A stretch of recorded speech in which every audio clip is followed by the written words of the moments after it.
The Crash Course Live is presented by Smash It Demolition Derbies, host of the 2014 Bash for Cash Memorial Day Weekend, Washington Courthouse, Ohio.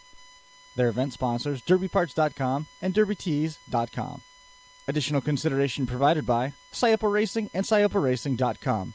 The 2014 Keystone Nationals, July 19th, Brookville, Pennsylvania. And GH Graphics and their Junket apparel line.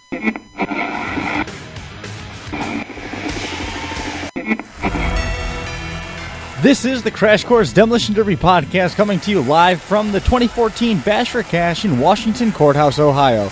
And now your host, Chris Marquardt. Throw the record button on there, and we are ready to go with episode number 3. Joining us here at the table to start it off, a couple guys you probably recognize, not usually on the Crash Course Live. We've got Johnny Gullo and the one and only Gumby here joining us here from the Scioppa Racing pit stall. Guys, thanks for joining us here on the Crash Course Live as we work towards the official start of Bash for Cash 2014. Yeah, we're excited to be here. 1,700 miles, 29 hours later, we made it. 1,700 I can't believe I'm actually in Ohio watching a derby. This is awesome. You are in Ohio watching a derby, that is for amazing. Sure. And, you had a chance to walk around a little bit earlier. You were telling me that you're really excited about the turn back the clock cars out there. I've seen some beautiful cars for the turn back the clock. I'm not a new style Ford van, but I love the turn back the clock, and I will tell you, I would love to get out there and get the crap kicked out of me. That would be a blast. Absolutely. We would. That's one of the things that we've talked about here on a couple of the different installments that we've had here through the weekend is how Bash for Cash offers something for everybody. There's if you like bone stock where you got to start the car with a key and you're not allowed stacks, there's something here for you. If you're into lawnmowers or into Power Wheels, you can find that here. If you like heavy old iron, that's here. And if you like the new style Crown Vics, you've got that too. There's literally something for everybody. I think we need to see if we can buy a lawnmower. I'd like to try that too. You wouldn't fit. That's true too. I'd wedge in there. You need a lawn tractor. Wedge me in there, baby. No, it's great to be here. I mean, it's nice to actually come back east and not have any rain. We've been back a lot, and it's always seemed to rain on us, so we're excited about that. Getting some sunburn today.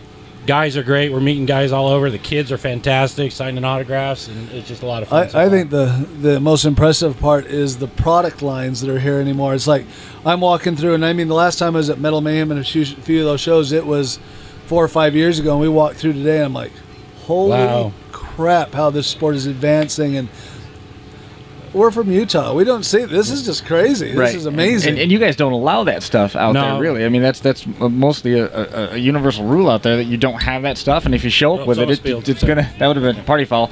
It's got to get cut off. It's not allowed to run. Well, we still our crowds is let's see. Wade came back last week and for May Mania, and we had 5,000 people standing on their feet for 3 hours because we junked 70 cars. In 3 hours, literally every car got forklift on the trailer. It was crazy. After the heat, that's the way to do it too. We talked a little bit about that, about how the closer to the center of the United States, it seems like the heavier the premier build is, and the further out you go, the more stock it becomes. You get out to New York, you get out to Pennsylvania, the trend that the builders want, they want that stock show. Your rules, comparatively, are fairly stock. At the same time, you've got rules in place to keep the expensive stuff out. You don't have to buy a $350, $450 bumper to run at a Stern Dirt show because you're allowed to make your homemade bumper for $50, $60. Right, exactly. We do that, and then it's the same thing with the guys not having any money. We're allowing the truck rear ends in place of buying a $4,000 rear end. So the guy with $50 can go to the junkyard, grab it, and be competitive. Another thing you're looking at is the arenas in Salt Lake and Utah are generally larger and with fewer cars, and we've got to keep the speed down a little bit, or the cars need to bend when they hit, or else somebody's going to go to the hospital. I mean, a couple years ago we had 5 ambulance rides to the hospiel, and that spooked us a little bit. So we got and that was our outlaw class. We did an outlaw class, and it was just crazy. I mean, How far removed are you guys from making them run rev limiters? So they restrictor plate racing? Never.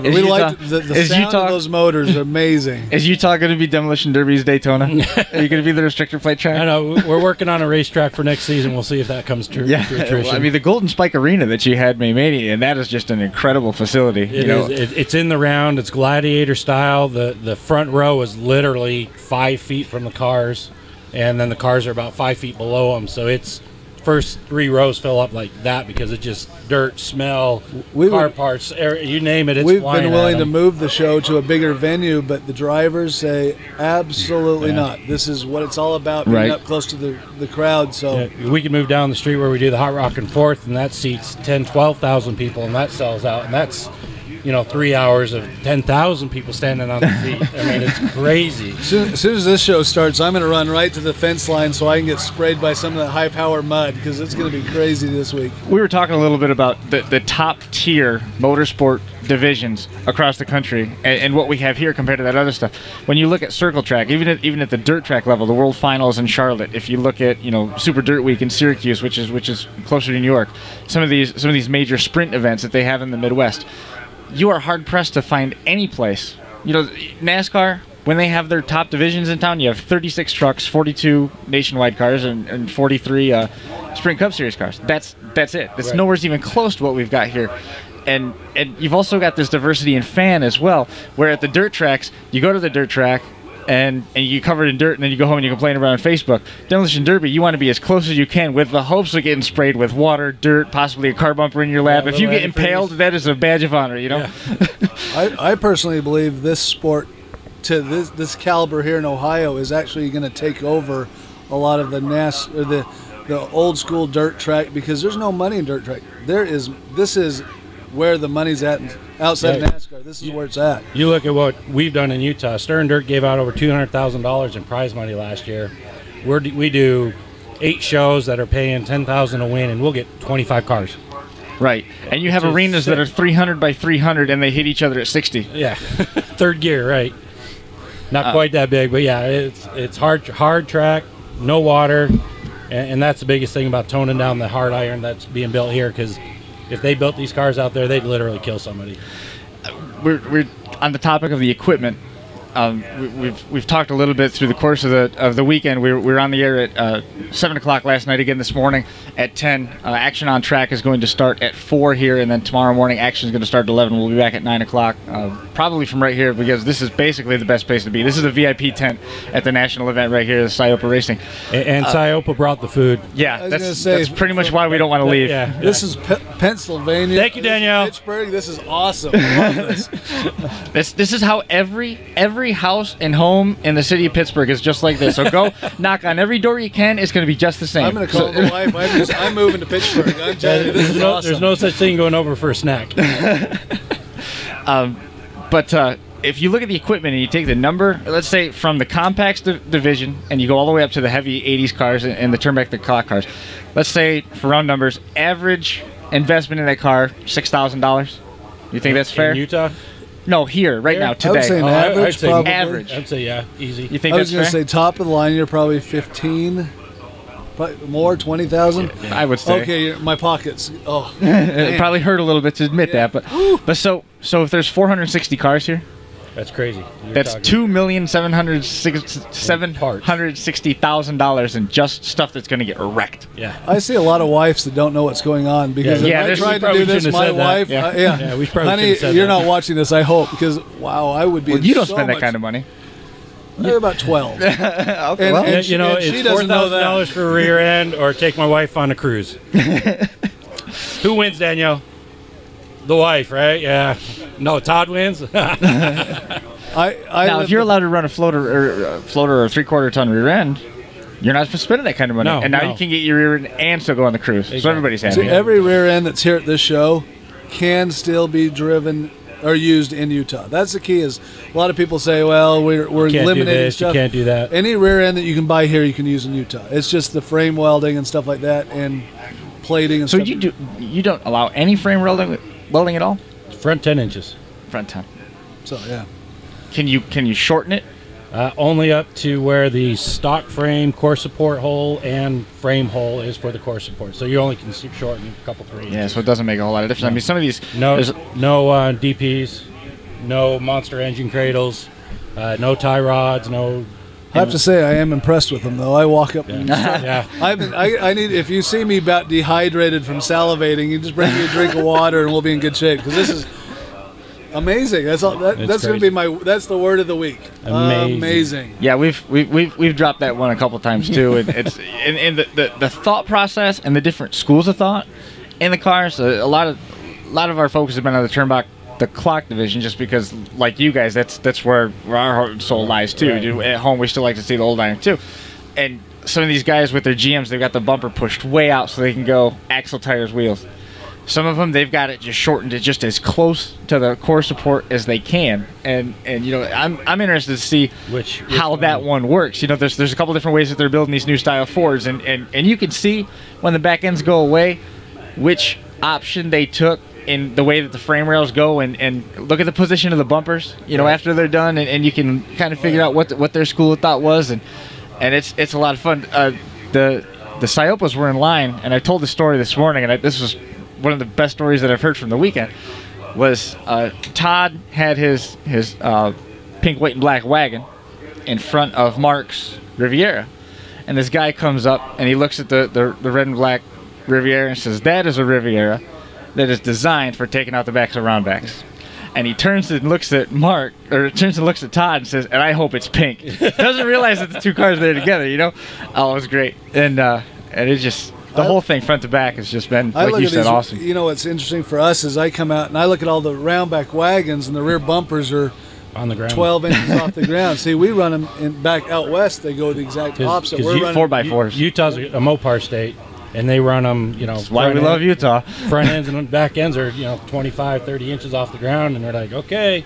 I hear terminologies of pillar hunting and stuff like that, and I'm pillar like, parking, yeah. And I'm like, pillar humping. I'm like, what the crap is that? And they start telling me, I'm like, how are they getting to the pillars? Then I come and see this, and I go, gotcha there. Okay, so they're not going to get to my pillars. So if I won that white car out there, I'd be like, do we have any 715s I can put in the back of this? Let's get this thing up. Let's go. And they, I'd love to see it. Go out there and win it. And now the problem is, how are you going to go ahead and get that thing home? Because you get to keep it. Oh, we brought a 3-car wedge with 3 nice wagons on it, so we got a way to get there. Yeah, we were looking at that this morning. I'll ship it. I will ship it. That thing is beautiful. And now you got all those parts. If you do win it, you get to take it home. You get all these parts you can't do anything with. Not really, because that means it gives me another reason to come out. Come back out. Good logic. I got the parts. I might as well come play. Good thinking. So we need a good butt kicking. Not us doing the butt kicking. We need to get beat up pretty good, and that's all good. And we're good at it. You guys certainly made a name for yourself when you guys went to Mayhem and didn't know how to drive that feature. You know, the first time I went, I drove. I lasted, I think, 5 minutes, and we junked the car. The second year I went, I said, okay, I'm going to drive their style. And after 20 minutes, I just said, I can't do this. I can't drive for an hour and a half. And I junked the car in 25 minutes.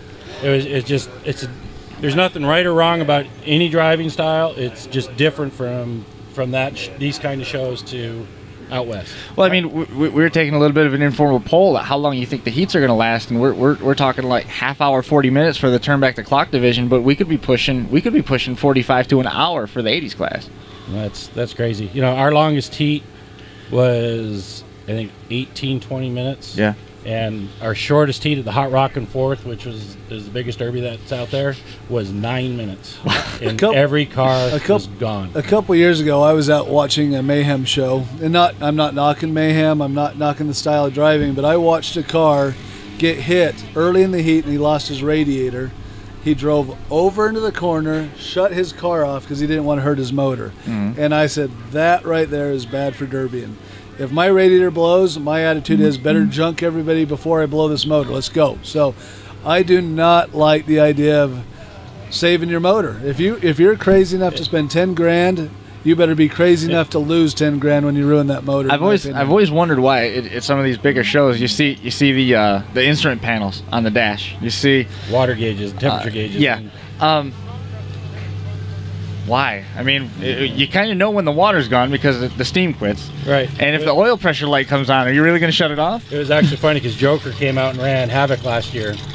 And we had a 65 Chrysler, and he came out and looked at it, and he's like, there's no radiator. And we went, and your point is? And we put it up in the air, and he said there was no bracing. And we said, your point is? Right. And, you know, it's just free for all. I mean, it just go. But at the same time, you guys are really pro driver out there, and you told me when you talked about the profile that was on you and Stern Dirt that was in the Derby magazine, you told me that story about the team from Iowa that came in with legal parts. Yeah, they came in with distributor protectors, and they came to the fort. So there's no distributor protectors allowed. And they said, what you said, and I said, if I said it, I apologize. You cut them out, and I'll buy you 2 new distributor protectors. And what happened? And they looked at me kind of funny, and I pulled out my phone. I said, where'd you get them from? And they said, Scott Gropp. I went, oh, hey, Scotty, send me 2 distributor protectors to these guys for me, please. Okay, thanks, bye. Click. And they were standing there like astonished that we would even think of doing something like that. Right. And they got to run. And they got to run. And did really well. And did really well. Drivers from here, if they spent the time to go to our rules and build a car, it's a good build. They are, I think, mentally, I'm not going to say stronger. They have got a different skill set, and I think they would come to Utah and dominate. Well, I think that it's the refinement of a different skill set. You're forced to drive smarter, because with the way these cars are built, one wrong move, if you're out there sandbagging in the turn back the clock division, you're going to get caught, and it's going to make your car severely disabled in a hurry. The 80s class, they're just playing out smart drivers. They're planning on ways to pick their shots, and that's one of the differences that we see here versus some of the stuff that we've seen out there with Stern Dirt. It basically, whatever's in front of you, just drive through it. Yeah, most people against the wall. Make sure your bumper hits the wall. If you're from Utah, though, and you're labeled as a sandbagger, you don't have friends. And so you got to be pretty aggressive, or else you're not going to have friends, and people are going to just, there's a couple drivers out there that everybody's like, we don't like him. Well, why? He's a sandbagger. Is he? No. Or is it a style? There's other guys, there's a bunch of us that are 50 years old that don't like going balls out anymore. I mean, we like the stock class a lot more because we think it's more of a driver's race. Mm-hmm. Because you have to know how to drive. You can put my daughter in a $20,000 built car, and she's going to do well. But to have something that's going to fold, break, and bend, you got to be a little smarter about what you're doing. Right. That is one of the things that's come up as a recurring theme as well. The point that you just made is you can buy all the equipment to be competitive, but you can't necessarily buy the driving talent you need to win. Yeah, there's a big key to that. You cannot buy experience. Mm-hmm. I look at the Whitakers. I was running against the Whitakers for years, and I'll tell you, I was very impressed with Papa Whitaker. I think he was an amazing driver. Now he's retired. Now that'd be Wes. Yeah, Wes. Yeah, Wes he beat me up a few times, and I still owe him one. Now he's retired, and I'm a little ticked because I can't get even. But there's some really smart, and that's the key is with the Fords is that they're learning a skill of patience. And if a couple weeks ago at one of our shows, we had a kid that's got all the nicest stuff, but the problem is he doesn't have the patience yet. And the first thing he did is blow up a expensive part because he hasn't. I always say the first thing you need to do in a derby is you need to learn to breathe. Until you learn to breathe, just mentally slow down. You got to mentally slow down, and that's the most important part of a derby is learning to mentally slow down to where you can It's like you listen to basketball players, and it's called court awareness. There's derby awareness completely. How difficult is it to apply to coin your term derby awareness when you've only got 9 minutes on the track? I mean, you just stretch that out to 10 minutes. You're automatically transferring to the feature. But I guess one of the differences too is you come out here and you guys got a lot of derbies. We've got 40 derbies in a 2-hour radius. 3 hours, yeah. Right. We used that on one night. There's 6 derbies on 6 in one night. So they're not just running the bash and then coming back and running next month somewhere in next month. It's every weekend we're going. The second weekend in August on Saturday night there's 5 or 6 shows. There is 100. 25? It's 130. It's about $130,000 in one night in shows 3 hours apart. That's how much money's out there. And how many cars does each show get? 25. Each show, or does yours get? Each show. Each show gets 25. Yeah, well, we probably get the most. Nephi will get the same amount. There's 4 or 5 derbies that we're all pretty competitive and we all get there. Then you've obviously got the county fairs and stuff that are getting 10, 11 cars. But you guys have sort of taken in if it's fair to say, the lead, as it were. You've taken the lead and set the bar, not only with your payouts, but your rule structure. And now other promoters within your area have almost adopted uniformly your rule book. Yeah, we actually had a nice meeting about 4 years ago, I think, and it just came down to the point of there's so many derbies in our area. For you to come into my show, build it to my rules, drive in the arena, break a transmission, and have to park your car, build a fresh car because he's got different rules, wasn't smart. So we really all teamed together and just came to clear. It'd be nice for you to break that tranny, go home and know all you have to do is put a tranny in, and you can drive in this show, that show, and the other show. And every one of us has got one or two rules that are different, tweaks. but it's nothing that you can't change and alter, bolt fix, here or something there. Fix quick. That's not a great difference. And then there's plenty of shows in Utah that are 100% away from us that want to do the full build, and there's a few of those, and they're fine. They're fun. More Nothing power wrong to with them, And now, are those shows drawing well? No. Okay. They're way down. Yeah. Because they don't have. This takes a lot of time. Oh, absolutely. And a lot of Money and money. And when you have 10 other shows to go to that year, you don't have the time to do 10 of these a year. I don't know any of these drivers that could build 10 of these in 1 year. Oh, no way. And be able to handle it. No, I mean, a lot of the guys, a lot of the top line drivers now have almost started backing away from running their local stuff, or they're running, taking their pre-run stuff and giving it to a buddy to take to the local shows, and they're focusing on the national level events. Yeah, you look at what we did for Kings of Crashing stuff, and all how those difficult drivers, was that? I mean, we built probably 8 cars each person in 12 weeks. I mean, it was crazy. Yeah. And then here we are, the show's done, and we're still building. I've already built 8 cars this year. Right. I've driven once, and I've built 8 cars, and it's like I'm already burned out, and the season just started last week. And you're going to be, speaking of burnout, I mean, you're going to be in New York this summer. Yeah, we go in August. We did May Mania, drove here. We go home, we do our next show. Then we fly out to Charlie's show. Right. Then we fly home to our next show. Then we got a couple weeks breaks. Then we do our big 2-day show, Dog Days. Then I drive to Buffalo. We come back, do our next show, and then we're going to Canada. The Big Slam. So Yeah, here's a call out to the Big Slam. You got U.S. boys coming to play with you this year. And then we come back to do Havoc, and then we breathe for 30 days and start all over again. You do get to take a month off. 1 month. So that you can go do your real job. Don't call us on rules for a month. Real job. We're not going. We're not going to go. Yeah, that's there. why you're here too. Remember? Exactly. It's true. So, do you want me to get out from between you two? No, we got 26 hours to discuss this whole problem. You almost were walking here. Yeah. We, every time we come across Nebraska, at least 4 tires ago. They've got nails in the roads or something in Nebraska. 4 tires new every time across. So really? We're going Kansas on the way home. I think we're going to drive a different route. Brian, take note of this. We need to remember this. We need to make sure we're in a plane. Get on the plane. We'll send you down one of the classics we got, and you can drive it. I will have to give qualms to smash it and that for this. This is just amazing. I am just. I woke up this morning. We went to bed at 5 a.m. and at 9 o'clock this morning, I jumped out of bed and I'm like, "Let's go! I got to go see this. This is just.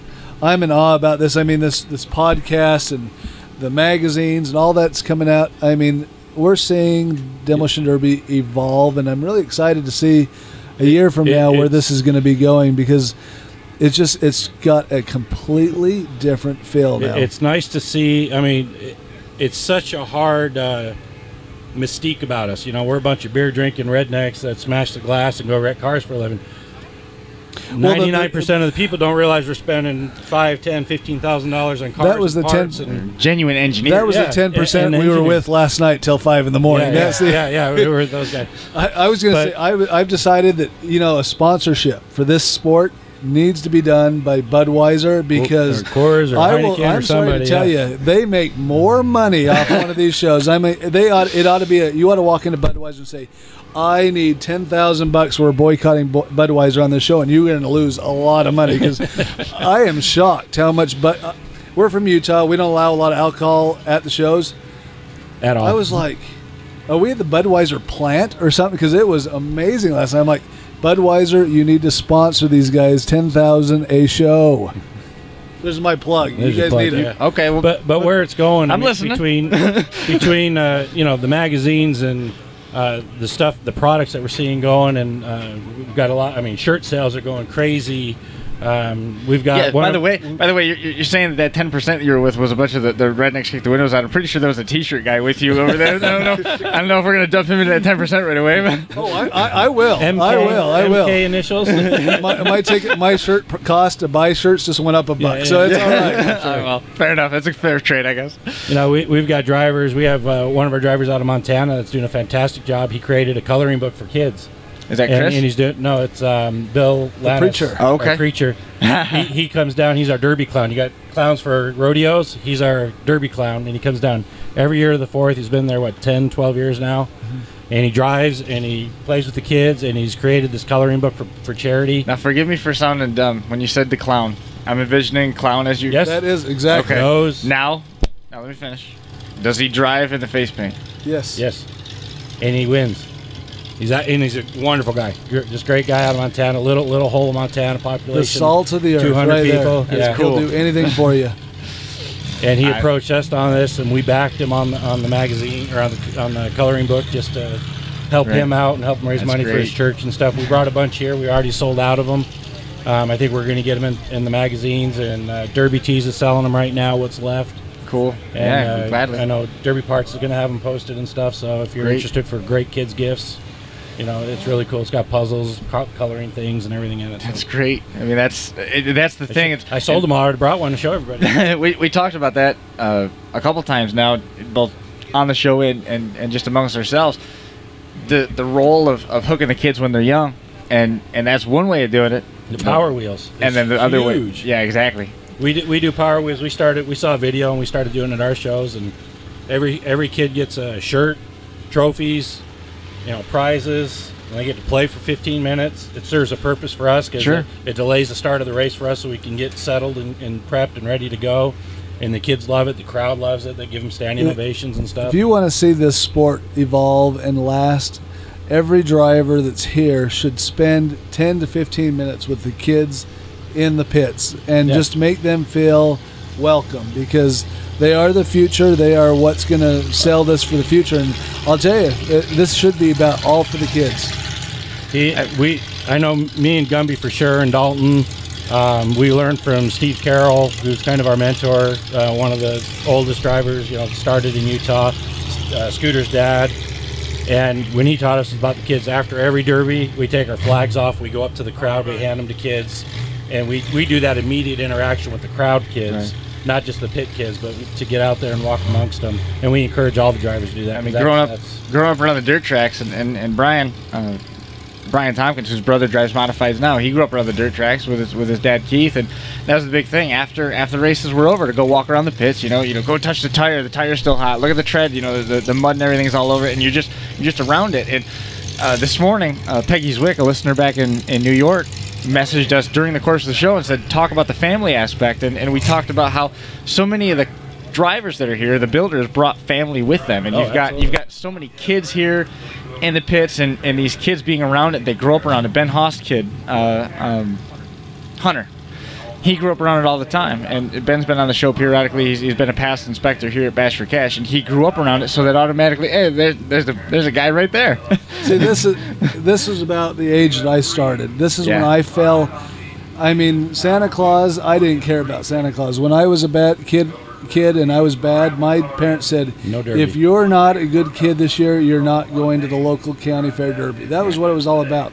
I mean, when you can see the light in this kid's eyes, and when these kids are at a derby and their jaws drop, this is what it's about. I mean, I see a Gumby shirt on a young kid walking around, and I'm like, Right. holy cow, this is amazing. I mean, this You is are in what Ohio. yeah, and this is what derbying for me is about, is to see these kids and have fun, and that's amazing.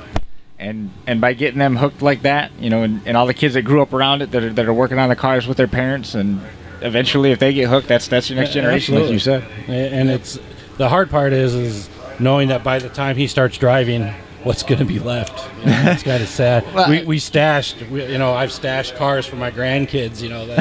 So I know there'll be something I actually left. used them a couple months ago. I know, we were talking on the walk over here from over on Vendors Row. you know, are you ever going to run out of cars? And with the number of people that have stash cars, there's going to be people who don't run out of cars, but they're going to be out there. It'd be very expensive. They're going to be out there running over Luminas and Hyundais, you know. And I think, and that's the importance of getting these kids involved, because the modern kid wants to play video games and chase girls, sit on a chair. And you know, if we get these guys involved and they start loving the sport and working on the cars a little bit, we're going to protect the sport. We got to break kids of the video games. I mean, it's just, unless it's a derby video game, of course, then we're okay. But we got to get these kids hooked to where all they want to do is turn 16 or 15 nowadays and get a car. And that's probably our biggest challenge, and you probably see it out here too, is I know when Joker came out, he said his biggest thing that he saw with our show was our average age on the West Coast is 20 to 28. Mm-hmm. You know, your average age out here is more in that 25, 28 to 35, 38. And the guys that are in Utah that are retiring, you know, I mean, I'm 50, I mean, it's 48, 46, whatever you are. 44, come on, I'm young. God, no got a few years old. left. Well, if it makes you feel better, he does look older than you. Good. Is it the fat? Is that what it is?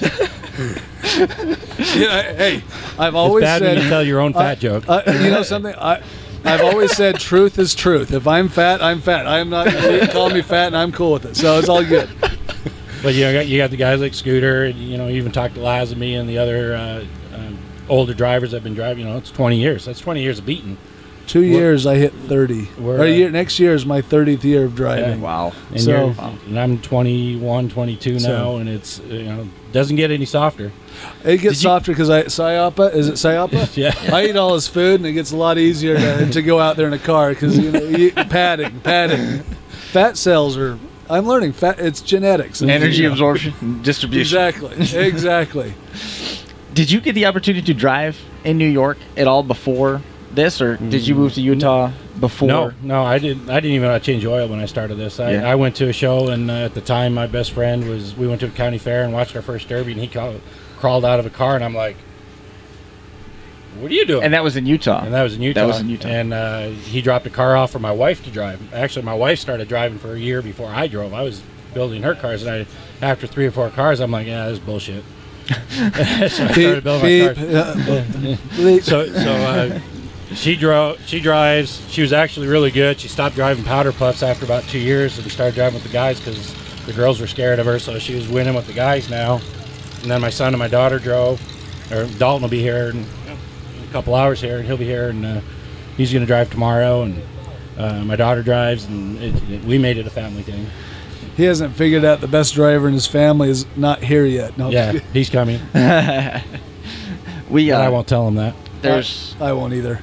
There's probably a dozen drivers here that are regulars at the Chautauqua County Fair in Dunkirk, New York, and they build very, very heavy cars there, and they still run a lot of full frame Imperials, and they're just welded to the hilt, and they have at the same time a very, very strong group of compact drivers. The difference between the compact cars and what you might envision are nothing like what the compacts they have there. They're built the exact same way as the Imperials are. They're just hard stuff. And you look at these and he hasn't seen them up close yet, and I've seen them because I drove Pittsburgh a couple times last year and stuff, and they're crazy. I take these compacts against our iron cars in Utah. I mean, that's how sick they are. And then on the other end of the spectrum, we've got coming up some extremely stock shows where they've got you know, you're not allowed any headers. You're turnkey with ignitions, no, you know, stock column, all that other stuff. The Northeast Championships in Brockton, Massachusetts is paying $7,500 to win, and it's a week-long show. You know, and that's bone stock. You can do nothing to those cars, and it's just the gamut's out there, and I think that there's room for everybody at this point. You know, when we started doing our high prize money, and we were actually one of the first promoters in Utah to start doing stock shows. We had all the iron guys say, "Why would I want to do a stock show?" I'm like, if you build an iron car, and it takes you 3 months, and you junk it in one heat, and you win $5,000. And you can build a stock car in 1 week and junk it and still win $5,000. Where's your problem? You know, more time with family. Your wife's a lot happier, a lot cheaper. So Budweiser's not happy though. No. I'm selling. This is I'm You're working. I appreciate that. I'm the Mormon boy promoting Budweiser. I don't know how that's How's that so work? I've already thought about the trouble I'm going to get in when I get back home. So You're just saying that there's something out there for everybody, right? exactly. To each their own. I believe You're not passing judgment? I believe in freedom of choice. There you we go. But yeah, it did pour pretty free here last night, and I anticipate that tonight, the mood here today is completely different than it was. Last night was so relaxed, laid back. There was no today. There's tension, a lot of tension, and I believe that after they're done letting it go on the track, they're going to unwind again. And I think a lot of that goes with the builds. Oh yeah, to be honest, sure. With you.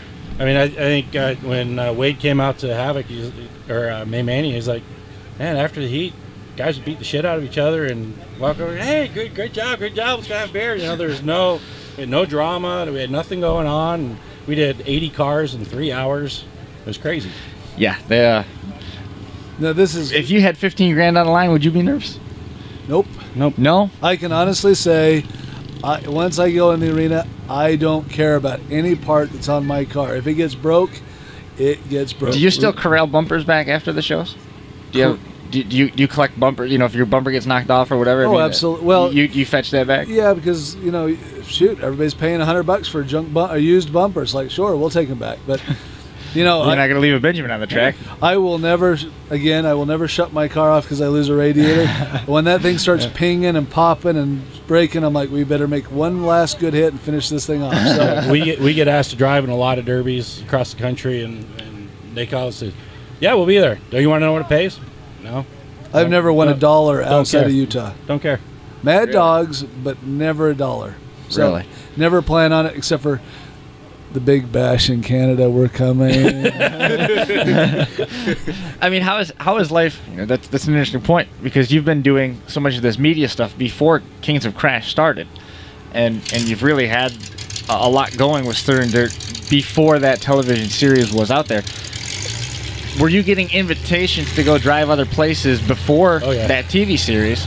And how, since this TV series happened and has since ended, how's life changed for you? I mean, how many invitations do you get? Well, I just told you our schedule this year. Yeah. It multiplied by 10. We're promoting 8 and driving 8, and only one of the 8 we're driving in Utah. All the rest are out of state. Right. Out-of-state drivers anymore, they want cars to show up. So car count, if they can talk you into coming to the show, car count is good. But the TV show, for whatever good it was or bad it was or whatever it was, it's multiplied the demand for, I don't know if it's appearances, because I think there's no celebrity there. We're just guys. You know, right. But, people want to meet you and say hello and come do the show, and it's great. That part of it's wonderful. Being able to get some, it's almost like you have a backstage pass anywhere you go. Right. And there's good about that and there's bad about that, because like I said, I would love to go out in the arena and get my butt kicked, because as soon as I go out there, they're like, oh, there's Gumby from the show. Beat the living tar out of him. And I'd be like, bring it on. Yeah, we don't need numbers anymore. We just need targets. Yeah. All of us, all the guys that were on the show. It's good. It's good for the show. It's good for... It was actually good for Derby. It is, whether you liked it, didn't like it, overall, I think it took the whole sport, brought a new notoriety to us, and put a new spotlight on us, and you see the parts coming in, and it allowed a lot of the East Coast guys come to the West Coast, and now the West Coast guys are turning around and looking at these cars and getting those. We have seen a huge increase in interest in the shows in Utah because of the show. People want to be matched up against... You mean this show, right? The podcast? Yeah, everything. Yeah, exactly. This hey. Because of anything that happens, this is going to bring as much notoriety to derbies as the TV show did. Maybe it's going to be... I don't know about that. Oh, it will. It might not happen over a 3-month span, but this is education. And that's a good thing. This is education. And what it does, like with the Derby Parts magazine, you know how hard it is, because a lot of our guys are not computer savvy. Sure. Or, and when you hear about, oh, did you see that rear end? Well, where'd you get it? I don't know. So you spend hours and hours searching for these parts, and here you have a book that has everything listed. Everything's there. Makes, models, brands, and it's good for the drivers, and it's bringing that stuff out. It's challenging for us as promoters, but it's good for the drivers because it's bringing that out. Because cars are getting harder to find. They are more expensive, and to a point we want them to last longer, but we still got to look at the consumer side, which is the audience, and make them happy. They're happy with stuff bending and going fast. I look at this Derby Inc. magazine, and this is the first one I've ever even looked at, and I'm like, that's not a good thing, Gummy. You hoard them all. I've asked to borrow yours, and you'll never. So now I've paid the money, and now these are coming to my home in Nicole's name. This is what's exciting. She's gonna be ticked. But I see so many opportunities with this when it comes to helping the youth, and I mean, this is.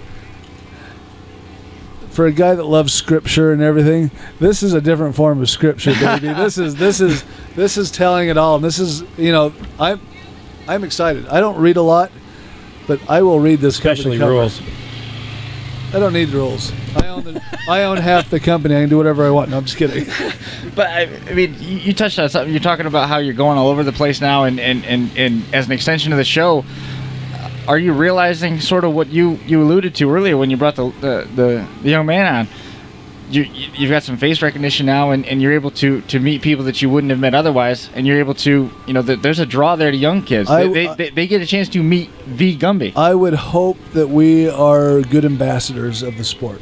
We're not going to say that there's a good and a bad sport, but when we come to a show, we want to make everybody feel comfortable and understand that, in my opinion, this is the greatest sport on earth. And when I say that, I truly can honestly say, if I had to choose one sport to watch and to be a part of, this is it. And so, whoa. Stop banging on the table. I am an ambassador for this sport. Did I just shut the podcast down? It was all on Gumby. This microphone got busted. Not our fault. You want to take my mic? Okay, you're back on it. And from my standpoint, I think the best thing that we've seen happen with our traveling is we are meeting fantastic guys. I mean, the drivers are amazing. I mean, we've met more friends. I mean, Todd is one. I mean, he called me once, and now we're paisans. I look at it like I feel like I've always ate at McDonald's, and now that I'm able to come to these shows, I've got so many different restaurants to go to. It's just, don't you love my analogies? It's just I'm trying different things, and the show did amazing things. It's still doing amazing things, even though it's not on, because we get the opportunity. The recognition is I can come and put weight behind this magazine. I can put, and that's a good thing. I want to buy 50 of these and take them to Utah and sell them. I got 50 left. If you want, we'll take some. and if it's in our power to at least get some new ideas and fresh ideas, I know we're driving in Buffalo in a couple months, and the producer there that puts on that show, in our opinion, puts on a dangerous stock class show, and we kind of instilled in our class our stock rules so that hopefully he sees them, and the other drivers see them and see it as a way to move forward, because he's still doing stock build from 1950. Yeah. And it's dangerous the way motors have gotten and other things have happened. It's just, and if we can push some ideas out there and expand the horizon, then we've done our part. I'm hoping it goes over well. I mean, I'm excited for you guys to come out to the area. We're actually going to be, we're kind of passing each other. You're going to be in Buffalo. No, I'm going to be in Minnesota. No. Minnesota. We got invited back to Minnesota at the Wadena Grand Slam. It's a team show up at the top of the state. This is a team show. I know, and if you want to, we'll talk afterwards. If you want to get a hold of Darren Agard, we'll figure out a way to Minnesota. Hey, the funny thing about that no, we're flying to Minnesota. My business partner is a team there, and Siopa is running against Johnny, and I've put a bounty on Johnny's head with Siopa, and I'm going to sponsor his cars to beat up our cars, so it's great. I put bounties on Gumby all the time. This is the only time he can get even. But I hired the big guns. Yeah, the big gun that's still cutting his car. Yeah, that is happening, by the way. You got to keep trying, though. As long as you're swinging, you're not out, right? No. Well, I hope this event just goes over so well, and you can already tell. I don't know how it's not going to. You can already tell. The weather's beautiful, the cars are amazing, the spectators are here, so this should be a lot of fun. I'm way excited. I'm not sleeping tonight. No, you're right. The bad part is we're not going to sleep tonight. We drive tomorrow, and we're going to head on the road tomorrow. It's going to be a long drive home. Yeah, the drive home on these long trips is usually the worst. I mean, we were excited that we only had to go 7 hours. We drove to Topeka, we drove to Kentucky, we drove to Arkansas, and it was nice to only have to come to the west side of Ohio. Let's see, we did Utah, Wyoming, Nebraska. And I think we had Iowa, Indiana, Ohio. Yeah. It's and road construction is terrible in Iowa and Indiana. I'm like, on Memorial Day weekend, oddly. We're like, Johnny was all the way. He says, I think Obama is trying to boost the economy by giving the road companies money because everything is under construction. So it's crazy. We ran into our share of it, but we timed it right, so we didn't get bottled up too bad. And the worst part is what was it? We got in at 2, so about from 12:30 to 2 in the morning between Indianapolis and Davenport. That is the worst. You could not fall asleep at the wheel if you wanted to. I was waiting for the wheels to fall off the trailer again. That's how luck goes, right? And then we got to hang out with the 10% of the drivers that are here to partay. Let me tell you, and I will tell you, from that first 3 hours of being here, put the biggest. Johnny's like, we got to go to sleep. I'm like, I'm not ready. This is fun. It was a good laugh. We got to meet some wonderful people. And see, since I've done the show since Kings of Crash, I know. I mean, we sign autographs over here for 2.5 hours, and I says, you don't know what you're in for because he hasn't done it yet. So it's gonna be a long day. But on the topic of that 10% thing, bringing it back to the other 90% of those drivers, they're not the stereotype. They're engineers. When you look at the cars and the amount of thought and amazing. Little do some of them even know. It's physics that are going into designing these cars and working angles and reinforcements and different parts and pieces like that. It's really impressive to look at the car. It is NASCAR technology. I mean, it is that. Yeah, we go out to the race. I mean, they're works of art. We talked to the race car drivers in Utah, and a super stock car in Utah is going to cost you $12 to $20,000 to build a super stock car. And they're like, "Oh, you guys are just derbiers." And I go, "I would venture to bet that there's cars out there in a derby arena that cost more than your car does." And they're like, "What?" And we explain what's being done. I mean, these new rear ends that I'm seeing, I'm just like, is it Postal Mopar? Postal Mopar, Scotty Bauer. I see Scott's rear end. I walked up and I'm looking at it going, wow. And the cradles and the bracing, and you're just like, and I look at it and go, there is not this much ingenuity going on in NASCAR, because the same car that you were building, there's a few things that are changing, but this sport's evolving much faster than any race team that. This is NASCAR 30, 40 years ago. Right. When they had a free wheel to do what they wanted. And when you look at all the reinforcements and you look at all the science that's gone into the cars, and you touched on something that we're going to tie together now with the show that you're going to in Buffalo. With all the add-ons to make the cars harder, have the drivers been lost in that, and it's now putting the drivers at risk? I believe so. Depending on the arenas, when we talk to the drivers in Utah and they say, why won't you let us build that? I says, number one, do you like your 12-minute heat? Do you like hitting third gear? Do you like destroying cars? And it's yes, yes, yes. If we allow you to build that, you're going to be in 4 inches of mud. You're going to be driving for a half hour, 45 minutes. Mm-hmm. You're not going to like the product because somebody's going to have to slow you down. And it's our responsibility and our liability to make sure no one gets hurt. I also think you've made a few comments about there is room for every style. There's a time and place for everything.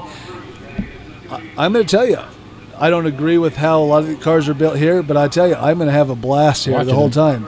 And I'm very impressed, and I respect everybody that builds their cars. Absolutely. Just because that's my opinion, I'm like, that doesn't mean I'm right. That's exactly it, too. And that's what seems to be missing so much, is everybody's so passionate that what they have in their home region, home state, hometown, whatever, is the best, and it's the be-all that ends all, that they fail to at least respect and consider what else is out there. Mm-hmm. I know if I come out here, they're going to whoop the crap out of me. Yeah. But I know that if they come to Utah and run my style, that there's a good chance that they're going to get whooped back. So, and there's nothing wrong. That's good. That's good derby. Yeah.